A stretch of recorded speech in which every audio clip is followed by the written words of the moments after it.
사랑과 은혜가 풍성하신 하나님 아버지, 오늘 새벽도 깨워서 우리를 주님의 전에 나오게 하여 주심에 참으로 감사합니다. 피곤한 몸과 마음이지만 주님의 말씀을 사모하며 나아가는 이 시간, 하나님의 한량없는 은혜로 부어주시고 말씀 앞에 우리의 신앙을 점검하며 다시금 주님의 말씀 붙들고 살아가는 하루가 되게 인도하여 주옵소서.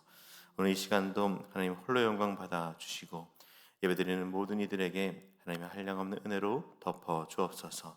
또한 하나님 드리는 예물 있습니다. 예물 가운데도 하나님 그 감사와 기쁨이 넘치게 하여 주시고 하나님께서 마음의 소원을 아시오니 하나님의 때에 응답하시는 은혜로 갚아 주옵소서. 오늘 하루도 하나님보다 앞서 나가지 않게 하여 주시고 하나님 안에서 순종하며 나아가는 모든 우리 성도님들의 삶이 되게 이끌어 주옵소서. 예수 그리스도의 이름으로 기도드립니다. 아멘. 오늘 우리에게 주시는 하나님의 말씀은 창세기 45장 1절부터 15절까지 말씀입니다. 창세기 45장 1절부터 15절까지 말씀입니다. 우리 1절부터 15절까지의 말씀을 한 절씩 교독하시겠습니다. 요셉이 시종하는 자들의 앞에서 그 정을 억제하지 못하여 소리질러 모든 사람을 자기에게서 물러가라 하고 그 형제들에게 자기를 알리니 그때에 그와 함께한 다른 사람이 없었더라.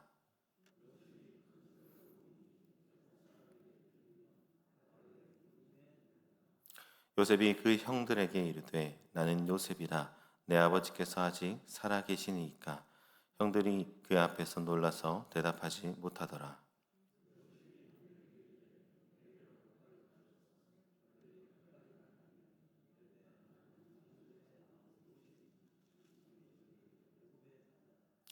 당신들이 나를 이곳에 팔았다고 해서 근심하지 마소서, 한탄하지 마소서. 하나님의 생명을 구원하시려고 나를 당신들보다 먼저 보내셨나이다.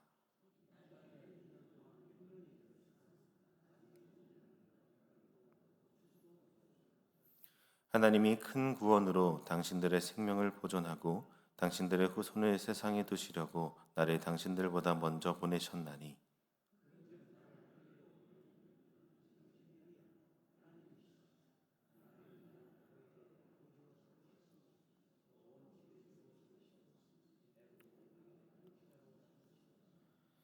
당신들은 속히 아버지께로 올라가서 아뢰기를 아버지의 아들 요셉의 말에 하나님이 나를 애굽 전국의 주로 세우셨으니 지체 말고 내게로 내려오사.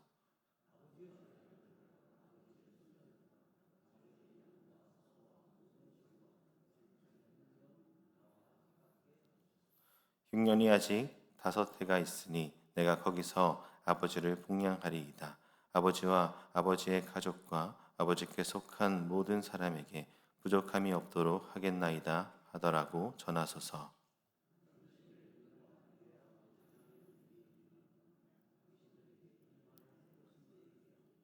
당신들은 내가 애굽에서 누리는 영화와 당신들이 본 모든 것을 다 내 아버지께 아뢰고 속히 모시고 내려오소서 하며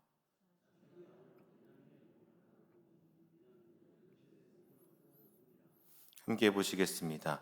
요셉이 또 형들과 입맞추며 안고 오니 형들이 그제서야 요셉과 말하니라. 아멘. 사랑하는 성도 여러분, 오늘 이 새벽에 우리를 말씀의 자리, 예배의 자리로 부르신 하나님의 은혜가 가득하기를 주님의 이름으로 축복합니다. 우리는 살아가면서 이해되지 않는 순간들을 자주 만납니다. 왜 이런 일이 내게 일어났는지, 왜 하나님께서 이러한 일들을 허락하시는지 도무지 알 수 없는 순간들을 지나갈 때가 있습니다. 열심히 살아왔는데 억울한 일을 당하기도 하고 선하게 살아가려고 하는데 오해를 받기도 합니다. 그리고 또 어떤 시간은 너무나도 길게 느껴집니다.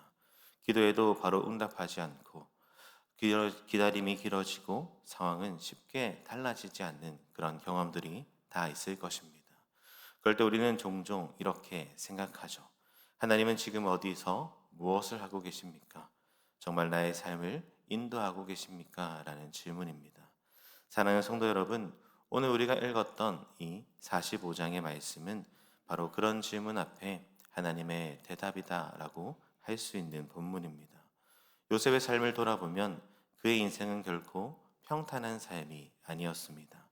형들의 시기와 믿음을 받았고 구덩이에 던져졌고 노예로 팔려갔고 또 억울하게 누명을 쓰고 감옥에 갇히기도 했던 그의 삶이었습니다.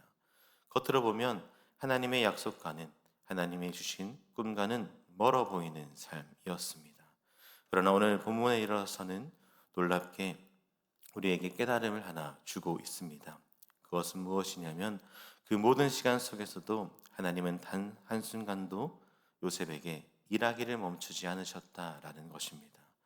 요셉은 이제 지나온 모든 시간을 돌아보며 자신의 인생이 우연이 아니라 하나님의 섭리 가운데 있었다라는 사실을 고백하고 있습니다. 그리고 그 깨달음은 형들을 향한 복수로 나아가는 것이 아니라 용서와 회복으로 이어짐을 우리는 발견할 수 있습니다. 사랑하는 성도 여러분, 믿음은 단지 좋은 일만 생겼을 때 하나님을 인정하는 것이 아닙니다.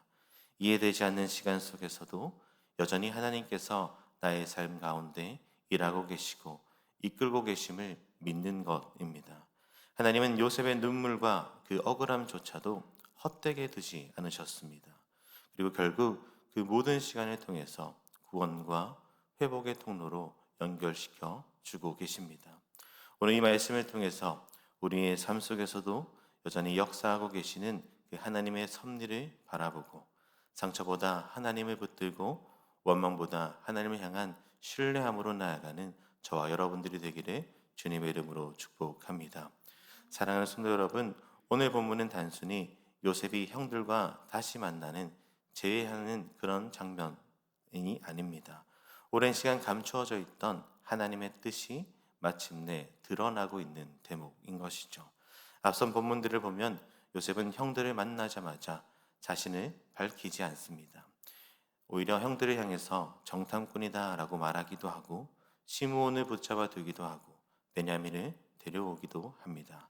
그리고 마지막에는 베냐민의 이 자루에 은잔을 넣어서 형들의 반응을 시험하는 것이 우리가 지금까지 보았던 본문이었습니다. 이 본문들을 처음 읽으면 요셉이 형들에게 복수하는 것처럼 보일 수 있습니다. 그러나 요셉의 목적은 복수가 아니었습니다. 진짜 용서는 죄를 아무것도 없는 일처럼 덮어두는 것이 아니라 변화없는 상태를 그대로 받아들이는 것도 아니다라는 것이죠. 요셉은 형들의 마음이 정말 돌이켰는지를 시험해보고 있는 것입니다. 왜냐하면 하나님께서 이루시는 이 회복은 단순한 감정의 화해가 아니라 깨어진 마음이 변화되는 회복이기 때문입니다. 과거처럼 동생을 또 버릴 것인지 아니면 이전과 다른 사람이 되었는지를 요셉은 확인하고 있는 것입니다. 생각해보면 예전에 형들은 어떠했습니까? 아버지의 사랑을 받는 요셉을 시기하고 그를 구덩이에 던지고 살려달라 애원하는 동생의 소리를 들으면서도 마음을 돌이키지 않았던 그들이었습니다. 그리고 결국 은 20에 애굽에 팔게 되었습니다. 그들에게는 동생의 생명보다 자신의 감정이 중요했던 자들이었습니다. 그런데 이제는 달라졌습니다. 유다는 베냐민을 대신해서 자신이 종이 되겠다라고 선포합니다. 아버지 야곱의 마음이 무너지지 않기 위해서 자신을 희생하고 있는 것입니다. 이 모습 속에서 요셉은 형들의 변화되는 모습을 발견하게 됩니다. 그리고 마침내 더 이상 감정을 억누르지 못하고 오늘 본문에 보면 형들 앞에서 울기 시작하죠. 사랑하는 성도 여러분, 왜 요셉이 이렇게 울었을까요? 단순히 오랜만에 형들을 만났기 때문이 아닙니다. 하나님께서 긴 시간 동안에 자신만이 아니라 형들까지도 함께 다루고 계셨다라는 사실을 깨닫게 되었기 때문입니다. 요셉은 자신의 삶을 돌아보며 하나님의 손길을 깨닫게 되었습니다. 생각해 보십시오. 형들의 버림받을 때에도 노예로 끌려가는 순간에도 억울한 누명을 쓰고 감옥에 갇히는 그때에도 하나님은 요셉에게 침묵하는 것처럼 보였을 것입니다. 그러나 하나님은 단 한순간도 요셉을 떠나지 않으셨다라는 것을 요셉이 깨닫게 되는 것이죠. 보디발의 집에서도 함께 하셨고 감옥의 생활에서도 함께 하셨고 마침내 애굽의 총리로 인도하셨습니다. 그리고 그 모든 과정 뒤에 하나님의 큰 뜻이 숨어 있음을 발견하게 된 것이죠. 그래서 요셉은 이렇게 형들에게 이야기합니다. 5절의 말씀입니다. 당신들의 나를 이곳에 팔았다고 해서 근심하지 마소서, 한탄하지 마소서.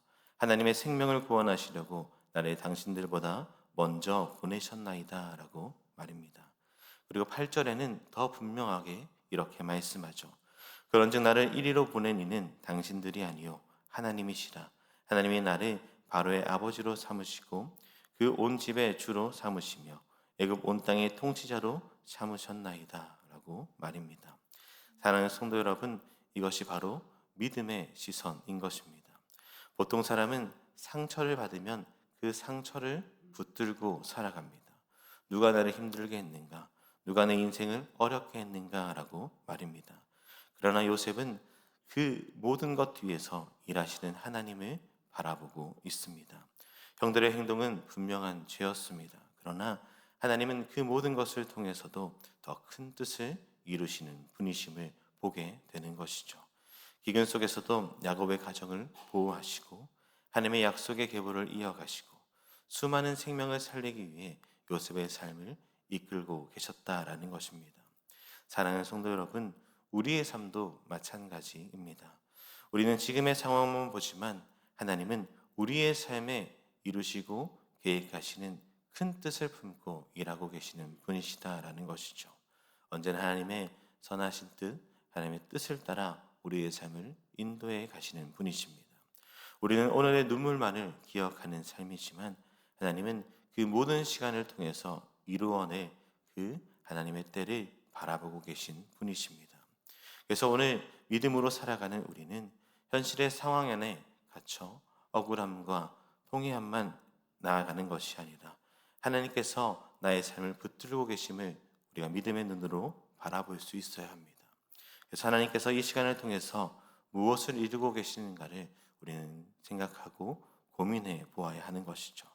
때로는 요셉과 같이 이해되지 않는 우리의 삶이 있을 수 있습니다. 억울한 일을 당하고 오랫동안 기다려야 하고 도무지 알 수 없는 시간을 지나가야 할 때도 있습니다. 그러나 사랑하는 성도 여러분, 하나님은 결코 모든 일 가운데 헛되게 우리에게 행하지 않으십니다. 눈물의 시간도 기다림의 시간도 억울함의 시간도 하나님의 손 안에서 의미 없이 지나가는 일은 없음을 우리는 잊지 않으시길 바랍니다. 요셉은 지나온 모든 것을 돌아본 후에 깨닫게 되는 것입니다. 하나님께서 나를 먼저 보내셨구나 하고 말입니다. 사랑하는 성도 여러분, 우리의 삶에도 하나님이 이미 먼저 일하시고 여전히 일하시고 여전히 이끌어가고 계시는 분이심을 우리는 발견해야 합니다. 우리가 이해하지 못하지만 하나님은 언제나 신실하게 우리의 삶을 지도하고 계시기 때문입니다. 그러므로 우리는 상황을 넘어서 하나님을 더 바라보는 신뢰함으로 믿음으로 나아가야 할 것입니다. 왜냐하면 우리의 모든 삶은 하나님의 섭리 안에 있기 때문입니다. 그러니 오늘 이 새벽에 우리의 삶 주님의 손 안에 있고 하나님의 계획하심 안에 있음을 우리가 다시 한 번 더 바라보며 오늘 하루도 어떠한 상황 가운데 있더라도 믿음으로 나아가시는 저와 여러분들이 되기를 주님의 이름으로 축복합니다. 말씀을 맺겠습니다. 사랑하는 성도 여러분, 오늘 말씀을 통해서 우리에게 깨닫게 하시는 은혜가 하나 있습니다. 그것은 요셉의 인생은 사람의 눈으로 보면 상처와 억울함만 가득한 모습으로 보입니다. 그러나 하나님은 그 모든 삶을 사용하셔서 더 큰 구원을 이루고 계시다라는 것이죠. 그리고 요셉은 마침내 자신의 삶 속에 숨겨져 있던 하나님의 섭리를 깨닫게 됩니다. 그래서 그는 형들을 향한 원망을 품기보다 복수를 하기보다 용서하고 상처보다 하나님의 큰 뜻을 발견하는 자리로 나아가고 있습니다. 사랑하는 성도 여러분, 우리의 삶도 마찬가지로 이해되지 않고 억울하고 상처받는 순간들이 있을 것입니다.